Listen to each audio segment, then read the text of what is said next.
Hi everyone. Today I am going to discuss second lecture of interview question of welding. इस lecture में मैं आप लोगों को वेल्डिंग के कुछ इंपॉर्टेंट इंटरव्यू क्वेश्चन को डिस्कस करूंगा। इसके पहले अगर फर्स्ट लेक्चर आप लोगों ने नहीं देखा है तो उसको आप देख लें, जिससे कि जो भी क्वेश्चन आपका छूट गया है वो आपका कवर हो जाए। ये जो मैं सीरीज़ आप लोगों को प्रोवाइड करा रहा हूँ, अगर ये आप लोग वेल्डिंग का कंप्लीट सीरीज़ देख लेंगे तो जो भी क्वेश्चन इंटरव्यू में एराइज होते हैं वेल्डिंग से रिलेटेड, वेल्डिंग टॉपिक से रिलेटेड, वो आप लोगों का कंप्लीटली कवर हो जाएगा। क्वेश्चन ना के बराबर आपको छूटने वाले हैं। तो इसको अच्छे से देखिएगा, जो भी क्वेश्चन डिस्कस कर रहे हैं उसको अपने से खुद से प्रैक्टिस भी कर लीजिएगा। ऑलरेडी मैं आंसर आप लोगों को प्रोवाइड कर दे रहा हूँ, तो क्वेश्चन आप लोग क्या क्या एराइज हो सकते हैं वो यहाँ पर देखते चले जाइएगा। तो लेक्चर शुरू करते हैं। देख लेते हैं आज का इस लेक्चर का फर्स्ट क्वेश्चन क्या है। फर्स्ट क्वेश्चन पूछ रहा है फंक्शन ऑफ फ्लक्स क्या होता है। तो ये काफ़ी ज़्यादा इंपॉर्टेंट क्वेश्चन है।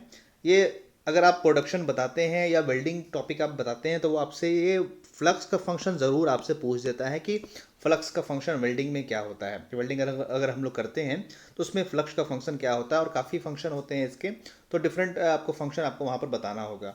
तो ऑलरेडी मैं आपको लिस्ट बनाकर यहाँ पर प्रोवाइड कर दे रहा हूँ। सबसे फर्स्ट जो इसका फंक्शन है वो आपको ऑक्सीडेशन से प्रिवेंट करता है। ये फ्लक्स जो होता है वो ऑक्सीडेशन से प्रिवेंट करता है मोल्टन मेटल को। जो हम लोग वेल्डिंग करते हैं वहाँ पर मोल्टन मेटल वहाँ पर बनता है, उसको क्या होता है कि अगर हाई टेम्परेचर की वजह से वो वहाँ पर ऑक्सीजन से रिएक्शन करके ऑक्सीडेशन ऑक्साइड्स बनाने के चांसेस होते हैं, तो वहाँ पर आपको वेल्डिंग में प्रॉब्लम क्रिएट होगा। तो अगर हम लोग फ्लक्स यूज़ करेंगे तो ऑक्सीडेशन से उसको प्रिवेंट करता है, वहाँ पर स्लैग फॉर्मेशन करता है, स्लैग फॉर्मेशन करके वो ऑक्साइड बनने से वो प्रिवेंट करता है। तो सबसे फर्स्ट इंपॉर्टेंट यहाँ पर क्वेश्चन ये होता है कि फ्लक्स का फंक्शन आपको प्रिवेंट ऑक्सीडेशन से प्रिवेंट करता है। सेकेंड है हमारा आर्क स्टेबिलिटी। आर्क स्टेबिलिटी मतलब आर्क को डिफ्लेक्शन होने से, आर्क को डिफ्लेक्ट होने से बचाता है। फ्लक्स फ्लक्स वहाँ पर कुछ आयोनाइज्ड गैसेस को भी रिलीज करता है, जिसकी वजह से आर्क हमारा स्टेबल होता है। अब आर्क हमारा स्टेबल है तो आर्क ब्लो होने के चांसेस नहीं होता है, तो वहाँ पर आर्क ब्लो नहीं होगा। उसके बाद थर्ड हमारा है slag formation. Slag formation already मैं यहाँ पर डिस्कस किया कि वो स्लैग का फॉर्मेशन करता है, और स्लैग को फॉर्मेशन करके जो वेल्ड बिट होता है उसके ऊपर एक लेयर, थीन लेयर बना देता है, उसको हम लोग बोलते हैं स्लैग। तो उसी को स्लैग फॉर्मेशन करते हैं, और लाइट वेट होने की वजह से वो ऊपर में आपको फ्लोट होते रहता है, जिससे कि हमारा ऑक्सीडेशन भी प्रिवेंट होता है और स्लैग का फॉर्मेशन करता है। उसके बाद जितना भी बता रहा हूँ आपको उसको मेमोराइज कर लीजिएगा और उसको वहाँ पर एक्सप्लेन कीजिएगा। उसके बाद है फोर्थ पॉइंट बोल रहा है reduce arc blow. Arc blow को रिड्यूस करता है। आर्क हमारा स्टेबल हो गया, आर्क जब स्टेबल हो जाएगा तो वो आर्क ब्लो भी वहाँ पर रिड्यूस हो जाएगा। फोर्थ देख लिया हमने, फिफ्थ हम लोग देख लेते हैं। उसके बाद है रिड्यूस वेल्ड स्पैटर। तो वेल्ड स्पैटर एक तरह का डिफेक्ट होता है, वेल्डिंग डिफेक्ट होता है। आर्क को वो आर्क ब्लो के रीजन की वजह से होता है। आर्क जो होता है अपने पाथ से डिफ्लेक्ट हो जाता है, उसकी वजह से वेल्ड स्पैटर वहाँ पर होता है। आगे हम लोग देखने वाले वेल्ड स्पैटर क्या होता है। उसके बाद आगे हम लोग देख लेते हैं इंक्रीज ज्वाइंट स्ट्रेंथ। उसके बाद हम लोग फ्लक्स के यूज़ करने से ज्वाइंट के स्ट्रेंथ को भी हम लोग बढ़ा सकते हैं। वहाँ पर कुछ हम लोग एलवाइंग एलिमेंट ऐड कर लेते हैं जो कि स्ट्रेंथ को प्रोवाइड करता है, जैसे कि वेनेडियम हो गया, क्रोमियम हो गया। ये भी जो भी क्वेश्चन मैं आपको डिस्कस कर रहा हूँ बीच बीच में, वो भी क्वेश्चन पूछे जा सकते हैं और पूछे भी गए हैं कि वेल्डिंग स्ट्रेंथ कैसे हम लोग इंक्रीज़ करेंगे, क्या हम लोग मिक्स करेंगे, या क्या कौन सा फ्लक्स यूज़ करेंगे तो हमारा वेल्डिंग स्ट्रेंथ इंक्रीज़ हो जाएगा। तो ध्यान में रखना है आपको वेनेडियम होता है, उसके बाद क्रोमियम होता है, ये सब आपको ध्यान में रखना है। निकेल का भी यूज़ कर सकते हैं। ये सब आगे मैं आप लोगों को वहाँ पर बता रहा हूँ, क्वेश्चन के फॉर्म में बता भी दूंगा, जो भी यहाँ पर याद आ रहा है मुझे मैं बताता चला जा रहा हूँ। उसके बाद reduce surface tension. Surface tension को भी फ्लक्स को यूज़ करने से जनरली हम लोग सरफेस टेंशन को डिक्रीज़ ही करना होता है, बिकॉज सरफेस टेंशन अगर डिक्रीज़ होगा तो वेट करने की प्रॉपर्टी जो होती है लिक्विड की वो इंक्रीज़ कर जाती है, मतलब वो सरफेस से कांटेक्ट इजीली बना पाता है, तो वहाँ पर बॉन्डिंग अच्छा होगा, इसलिए हम लोग रिड्यूस सरफेस टेंशन को रिड्यूस करते हैं। उसके बाद नेक्स्ट देख लेते हैं। तो उसके बाद है टू ऐड एलोइंग एलिमेंट। कुछ एलोइंग एलिमेंट भी हम लोग वहाँ पर ऐड कर सकते हैं, जो भी हमारा रिक्वायरमेंट है। जैसे कि अगर ऑक्सीडेशन से प्रिवेंट करना है तो उसके लिए अलग से हम लोग एलोइंग एलिमेंट यूज़ करेंगे। स्लैग का फॉर्मेशन करना है, अलग से एलोइंग एलिमेंट यूज़ करेंगे। स्ट्रेंथ बढ़ाना, अलग से एलोइंग एलिमेंट यूज़ करेंगे। जैसा भी हमें रिक्वायरमेंट होता है वैसा हम लोग करते हैं। तो ये मेन फंक्शन यही है, इसको आप लोग मेमोराइज कर लीजिएगा, ध्यान में रखिएगा, क्योंकि ये क्वेश्चन काफ़ी ज़्यादा इंपॉर्टेंट है। ये फंक्शन ऑफ फ्लक्स का काफ़ी ज़्यादा इंपॉर्टेंट क्वेश्चन है। जितने भी आप इंटरव्यू देंगे, अगर वेल्डिंग का क्वेश्चन आप लोग बताते हैं, वेल्डिंग टॉपिक बताते हैं, वहाँ फंक्शन ऑफ फ्लक्स पूछ ही देता है। तो नेक्स्ट क्वेश्चन देख लेते हैं। अब बोल रहा है कि अगर फ्लक्स आप लोग बताएंगे या फंक्शन ऑफ फ्लक्स पूछेंगे तो हो सकता है कि वो ये भी पूछ दे कि कौन कौन सा फ्लक्स हम लोग यूज़ करते हैं, तो कुछ नाम आपको बताने के लिए बोल सकता है। तो बोरेक्स हम लोग यूज़ करते हैं, पहले मैं नाम आप लोगों को बता देता हूँ। उसके बाद आर्क स्टेबिलिटी के लिए हम लोग calcium oxide, magnesium oxide use करते हैं। उसके बाद स्लैग फॉर्मेशन के लिए आयरन ऑक्साइड और सिलिकॉन ऑक्साइड, रोटाइल यूज़ करते हैं। उसके बाद वेल्ड स्ट्रेंथ बढ़ाने के लिए हम लोग वेनेडियम, क्रोमियम, निकेल उसमें ऐड करते हैं। तो आपको पता होगा बोरेक्स कहाँ पर हम लोग यूज़ करते हैं। ब्रेजिंग जो हम लोग यूज़ करते हैं, ब्रेजिंग जो solid liquid welding, solid liquid state welding process है, उसमें हम लोग बोरेक्स यूज़ करते हैं एज ए फ्लक्स। उसके बाद आर्क स्टेबिलिटी के लिए हम लोग कौन सा यूज़ करेंगे, calcium oxide, magnesium oxide.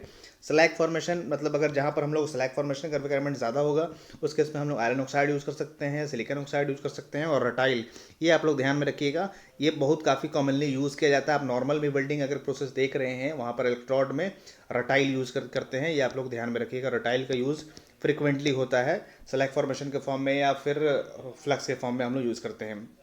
Slag farmer इसको बोल सकते हैं। अगर हम लोग वेल्डिंग का स्ट्रेंथ बढ़ाना है तो ऑलरेडी मैं बता दिया, वैनेडियम यूज़ कर सकते हैं, उसमें क्रोमियम यूज़ कर सकते हैं और निकेल यूज़ कर सकते हैं। तो ये भी आप इंपॉर्टेंट फ्लक्स का नाम है। कुछ कुछ वो नाम पूछ सकता है आपसे कौन कौन सा फ्लक्स हम लोग यूज़ करते हैं। थर्ड हम लोग देख लेते हैं आर्क ब्लो क्या होता है। आर्क ब्लो भी काफ़ी इंपॉर्टेंट है। आर्क ब्लो ऑलरेडी मैंने आप लोगों को बताया कि आर्क जो होता है वेल्डिंग के ड्यूरेशन में मैग्नेटिक फील्ड या मैग्नेटिक फोर्स की वजह से अपने पाथ से डिफ्लेक्ट हो जाता है, उसी को आर्क ब्लो बोलते हैं। तो देख लेते हैं यहाँ पर आर्क ब्लो, यहाँ पर डायग्राम के थ्रू भी मैं समझा रहा हूँ। Deflection of arc due to magnetic force, magnetic forces की वजह से, जैसे कि अगर सेम पोलरिटी कंटिन्यूसली यूज़ करते हैं उसकी वजह से आर्क जो होता है अपने पाथ से डिफ्लेक्ट हो जाता है। यहाँ पर दिख रहा होगा आर्क को आना चाहिए था सीधा, ऐसे करके आना चाहिए था, तो बट क्या हो रहा है वो वहाँ पर से डिफ्लेक्ट हो जा रहा है, वो यहाँ से इस साइड चला गया है, तो उसी को बोलते हैं आर्क ब्लो। ये जनरली आपको मैग्नेटिक फील्ड जो होता है वहाँ पर कंटिन्यूसली हम लोग करंट सप्लाई करते हैं तो मैग्नेटिक फील्ड एक तरफ हो जाता है, तो उसकी वजह से वो क्या करता है आर्क को अपने तरफ अट्रैक्ट कर देता है, वो डिफ्लेक्ट हो जाता है अपने पाथ से, उसी को बोलते हैं आर्क ब्लो। अब नेक्स्ट क्वेश्चन यहाँ पर क्या पूछ सकता है, आर्क ब्लो।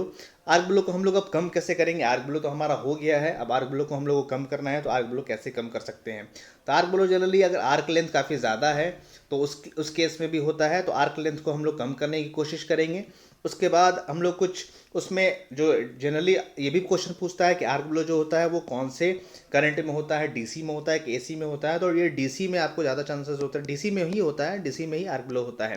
तो अगर हम लोग इसको एसी की तरफ शिफ्ट कर देंगे तो हमारा आर्क ब्लो रिड्यूस हो जाएगा। चेंज टू एसी सप्लाई, अगर हम लोग एसी सप्लाई की तरफ डीसी है तो डीसी में अगर एसी की तरफ चले जाएंगे तो हमारा आर्क ब्लो कम हो जाएगा या नहीं होगा। उसके बाद हम लोग उसके बाद क्या कर सकते हैं, करंट, वेल्डिंग करंट जो होता है वेल्डिंग करंट को भी रिड्यूस कर देंगे तो वो भी आर्क ब्लो को रिड्यूस कर देता है। तो सबसे इंपॉर्टेंट कौन सा है कि आर्क लेंथ को कम कर देना, मतलब जो वर्कपीस है और इलेक्ट्रोड है उसके बीच जो गैप है उसी को आर्क लेंथ बोलते हैं। इसको अगर हम लोग कम कर देंगे तो आर्क ब्लो भी होने का चांसेस कम हो जाएगा। फिर अगर हम लोग एसी सप्लाई यूज़ करने लगेंगे तो उस केस में भी चांसेस कम हो जाएगा। और रिड्यूस वेल्डिंग करंट को भी रिड्यूस कर देंगे तो वहाँ पर भी आर्क ब्लो कम हो जाएगा। अब आर्क ब्लो हो रहा है तो उससे कौन सा डिफेक्ट होता है, वेल्डिंग डिफेक्ट होता है, वो भी क्वेश्चन पूछ देता है कि आर्क ब्लो के वजह से कौन सा वेल्डिंग डिफेक्ट होता है। तो उस केस में हम लोग, आप लोग को पता होगा अगर पढ़े होंगे तो, वेल्ड स्पैटर एक डिफेक्ट होता है। वेल्ड स्पैटर जो होता है वो आर्क ब्लो की वजह से ही होता है। आर्क ब्लो की वजह से क्या होता है, वेल्ड स्पैटर होता है। अब वेल्ड स्पैटर एक तरह का वेल्डिंग डिफेक्ट्स है, ये भी इंपॉर्टेंट वेल्डिंग डिफेक्ट्स है, काफ़ी ज़्यादा फ्रिक्वेंटली ये पूछे जाते हैं इंटरव्यू में कि वेल्ड स्पैटर क्या होता है और इसका रीज़न क्या होता है, कैसे इसको रिड्यूस कर सकते हैं। तो वेल्ड स्पैटर के बारे में हम लोग नेक्स्ट क्वेश्चन देख लेते हैं। मैं सारे क्वेश्चन आप लोगों को, सारे जो भी क्वेश्चन पूछे जाते हैं वो क्वेश्चन के फॉर्म में यहाँ पर बता दे रहा हूँ कि ताकि आप लोग उसको मेमोराइज इजीली कर पाएँ। और वन लाइन में ही आपको वहाँ पर आंसर देना है, बहुत ज़्यादा डिटेल आंसर नहीं देना है, बिकॉज ज़्यादा डिटेल आंसर देने से इंटरव्यूअर जो होते हैं वो इरिटेट हो जाते हैं। अननेसेसरली हमें बहुत ज़्यादा डिटेल नहीं बताना है। अगर जो भी चीज़ें पूछ रही हैं कि आर्क ब्लो क्या काउज, मतलब वेल्ड स्पैटर का काउज क्या होता है तो हमारा आर्क ब्लो होता है, या आर्क ब्लो से कौन सा डिफेक्ट होता है तो वेल्ड स्पैटर होता है। डायरेक्टली हमें आंसर देना है। अगर वो पूछते हैं कि इसके बारे में बताइए वेल्ड स्पैटर क्या होता है, तब फिर आपको वेल्ड स्पैटर के बारे में बताना है। फिर उसको कैसे प्रिवेंट करेंगे तब फिर हमें प्रिवेंशन के बारे में बताना है। बारी बारी से बताना है, ऐसा नहीं कि एक ही बार हम लोग स्टार्ट करें और पूरा टॉपिक खत्म कर दें, तो उससे क्या होता है कि जो इंटरव्यूअर होते हैं वो इरिटेट हो जाते हैं। तो इसको आपको ध्यान में खासकर ध्यान रखना है। तो वेल्ड स्पैटर क्या होता है, आप लोग को ऑलरेडी मैं बताया कि क्या होता है कि वेल्डिंग एक तरह का वेल्डिंग डिफेक्ट है जिसके वजह से क्या होता है, जो droplets of molten metal has been splash during splash यहाँ पर स्प्लैश ड्यूरिंग वेल्डिंग यहाँ पर होगा, यहाँ पर वेस्टेज टाइप हो गया, वेल्डिंग आप लोग ध्यान में रखिएगा।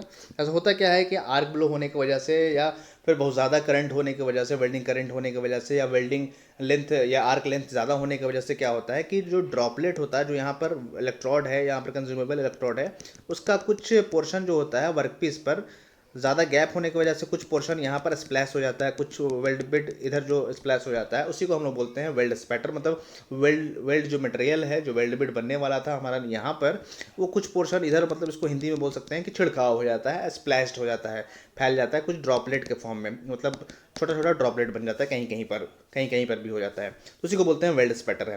तो it is a welding defect in which droplets of molten metal has been splashed during welding. Welding के ड्यूरिंग में मोल्टन मेटल जो होता है उसका ड्रॉपलेट स्प्लैश हो जाता है, छिड़काव हो जाता है वर्क पीस पर, उसी को बोलते हैं वेल्ड स्पैटर। अब वेल्ड स्पैटर हमने देखा, वेल्ड स्पैटर का इफेक्ट क्या होता है। तो वेल्ड स्पैटर से आप लोगों को पता है कि हमारा जो वेल्ड बिट जो बनना चाहिए जहाँ पर, वहाँ पर ना बनकर वो वर्क पीस पर कहीं कहीं स्प्लैश्ड हो जा रहा है। तो उसके वजह से क्या होगा, इलेक्ट्रोड का वेस्टेज होगा, वेस्टेज ऑफ मटेरियल होगा या वेस्टेज ऑफ इलेक्ट्रोड होगा, इलेक्ट्रोड जहाँ पर जाना चाहिए था वहाँ पर नहीं जाएगा। सेकेंडली हो जाएगा हमारा हीट कंसंट्रेशन, ये भी पूछ देता है कि हीट कंसंट्रेशन पे वेल्ड स्पैटर का क्या इफेक्ट होगा। अगर वेल्ड स्पैटर हो रहा है तो हीट कंसंट्रेशन डिक्रीज करेगा कि इंक्रीज करेगा। अब मान लीजिए कि हमारा वर्कपीस है, यहाँ पर ज्वाइन करना है उसको, और ये हमारा इलेक्ट्रोड है, अगर कुछ पोर्शन इधर चला जा रहा है कुछ इधर चला जा रहा है तो हीट कंसंट्रेशन यहाँ पर क्या होगा, डिक्रीज कर जाएगा, बिकॉज वहाँ पर हीट तो आ नहीं रहा है तो वो डिक्रीज ही करेगा। तो सेकंड जो केस हो गया, सेकंड हमारा इफेक्ट क्या होगा, वेल्ड स्पैटर की वजह से हीट कंसंट्रेशन डिक्रीज होगा। अब वेल्ड स्पैटर अगर हो गया है तो हम लोग को वर्कपीस को क्या होगा, ग्राइंडिंग करना पड़ेगा, बिकॉज वहाँ पर कुछ कुछ पोर्शन हमारा वर्कपीस पर स्प्लैश्ड हो गया है कहीं कहीं पर, तो जहाँ जहाँ पर हुआ है वहाँ पर हम लोग को उसको कम्प्लीटली ग्राइंडिंग करना होगा। तो ये इफेक्ट हो सकता है, वेस्टेज ऑफ इलेक्ट्रोड होगा, हीट कंसंट्रेशन डिक्रीज होगा, उसके बाद ग्राइंडिंग करने की रिक्वायरमेंट होगी। अब वेल्ड स्पैटर का काउज क्या क्या है। एक एक्चुअल काउज तो हमारा आर्क ब्लो है, बट आर्क ब्लो का भी काउज जो जैसा था वैसा same to same weld spatter में काउज हो सकता है। तो या वही चीज़ हम लोग बोलेंगे, due to high welding current and high arc length. अगर वेल्डिंग करंट बहुत ज़्यादा होगा या हाई आर्क लेंथ होगा तो उस केस में हमारा वेल्ड स्पैटर आप लोगों को देखने को मिलेगा। तो इसको हम लोग कैसे प्रिवेंट करेंगे, आर्क लेंथ को कम कर देंगे और वेल्डिंग करंट को कम कर देंगे, ऐसे हम लोग प्रिवेंट कर लेंगे। उसके बाद पोलरिटी अगर हम लोग रॉन्ग सेलेक्ट कर लिए हैं या अगर हम लोग एसी पोलरिटी सेलेक्ट कर लेंगे तो हमारा वेल्ड स्पैटर कम हो जाएगा या नहीं होगा।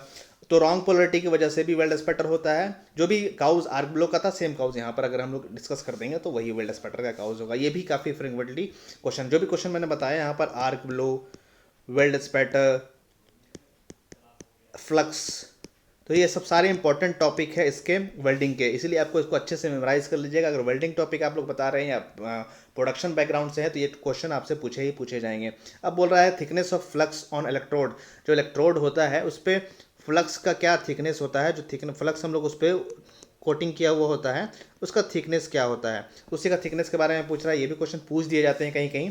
तो थिकनेस ऑफ फ्लक्स जो होता है 1 to 2 mm होता है, बहुत ज़्यादा नहीं होता है, 1 से 2 mm ही थिकनेस उसका होता है फ्लक्स का। अब बोल रहा है लेंथ ऑफ इलेक्ट्रोड, जो इलेक्ट्रोड हम मैंने अभी यहाँ पर ड्रॉ किया था उसका लेंथ जनरली क्या होता है, तो वो वेरी करता है। तो उसका क्या रेंज है, रेंज हम लोग को पूछना है। तो रेंज जो होता है उसका 250 से लेकर 450 mm तक जनरली होता है। इलेक्ट्रोड जो होता है उसका उसका रेंज होता है 250 से लेकर 450 mm तक। तो ये हमने 10 क्वेश्चन इसमें भी डिस्कस कर लिया, फर्स्ट लेक्चर में भी हमने 10 क्वेश्चन डिस्कस किया था।